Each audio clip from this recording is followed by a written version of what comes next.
endless nights of anticipation and preparation for the daily challenges that life has to offer. Congratulations to us for reaching this milestone.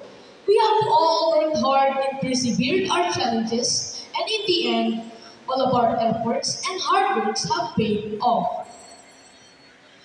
Today marks the end of one chapter and the beginning of another, and we have all been proud of all that we have accomplished so far. May this day serve as a reflection of who we become as we mature on humility and responsibility. As we celebrate this momentous occasion, let us remember that this is just the beginning of a lifelong journey of learning and growth.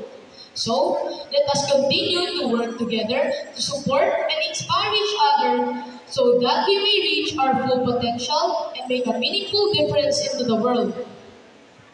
As we celebrate this moment where achievements are recognized, it will be my great pleasure to welcome you all to our graduation day.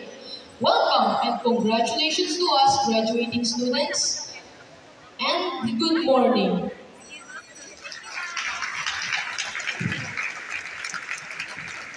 Thank you for that earnest welcome, Vicar.